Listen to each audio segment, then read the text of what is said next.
Coco, una película de Pixar que recreó la tradición mexicana sobre el Día de los Muertos, logró cautivar a miles de personas en el mundo entero, rompió récords de taquilla y se llevó el Oscar a la mejor película de animación. Uno de los personajes más recordados y que enamoró a todos fue el de Mamá Coco, una adorable abuelita que aparentemente fue inspirada en un personaje de la vida real.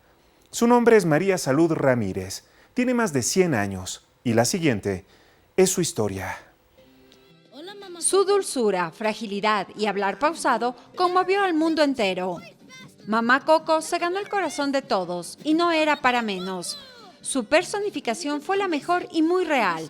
Tan real que cualquiera pensaría que los productores de la famosa película de Disney y Pixar, que ganó un Oscar en 2018, se inspiraron en una abuelita de verdad con esas características. Pero ellos afirman que no fue así. Sin embargo, en Santa Fe de la Laguna, todos dicen lo contrario.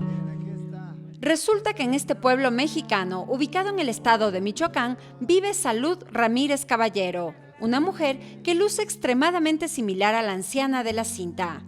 Su cabello, arrugas y su tipo en general nos hacen relacionarla de inmediato con la bisabuela de Coco.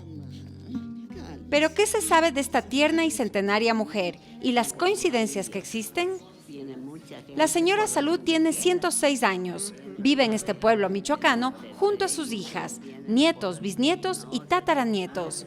La mayor parte de su familia se dedica a la alfarería.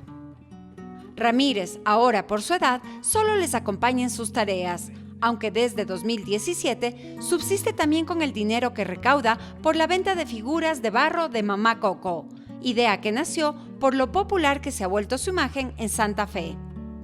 A pesar de vivir de manera muy humilde, la vida de esta mujer y del pueblo cambió por completo a raíz del estreno de Coco. Ella asegura que mucho tiempo atrás un par de personas extranjeras le tomaron fotos en su casa y cree que quizás fueron los que más tarde hicieron la película. Y aunque nadie oficialmente le ha dado el crédito de haber servido de inspiración para aquel papel, se sabe que gran parte del guión se basó en la región de Michoacán y la tradición del Día de Muertos, muy arraigada en la cultura mexicana. De hecho, hay muchos detalles fáciles de identificar que demuestran que es así. Hasta la actualidad, aún se contemplan en sus calles a las legendarias mujeres con su tradicional vestimenta, y lo mismo sucede en la cinta. Los cementerios se visten de fiesta en la época de difuntos, y entre tantos detalles especiales, llama la atención la flor de cempasúchil, conocida en estas tierras desde la época prehispánica. Se coloca en los altares y sobre las tumbas en los cementerios, y con esta marcan el sendero al más allá.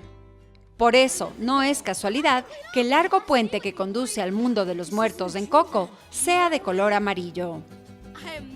Estas y otras características han atraído la visita de turistas de todas partes del mundo, especialmente en época de finados, que quieren conocer y vivir de cerca las tradiciones pintorescas y llenas de alegría que se proyectan en la película. Ahí aprovechan para visitar a Mamá Coco, quien dice sentirse complacida con quien quiere conocerla, tomarse una fotografía o hacerle alguna donación, que buena falta le hace. El director de la cinta, Lee Unkrich, confesó en varias entrevistas, luego de recibir el Oscar, que no conocía sobre las festividades de su país vecino y que luego de 6 años de arduo trabajo, se sentía muy complacido de haber cautivado al mundo entero, especialmente a los mexicanos, contando una historia tan cercana para ellos y con un nivel de detalles que rebasó todas las expectativas. Nana Salud, como también la llaman, es muy, pero muy conocida en su lugar natal y sigue recibiendo visitas de sus seguidores, aunque su salud va decayendo. Los artesanos, por su parte, han aumentado sus ventas considerablemente. Esta película no solo ilustró de una manera espectacular una tradición muy arraigada en su cultura, sino que dio a conocer a una comunidad y a una mujer que jamás imaginaron ser famosos y que representan mucho más que un personaje, aunque nadie lo haya reconocido.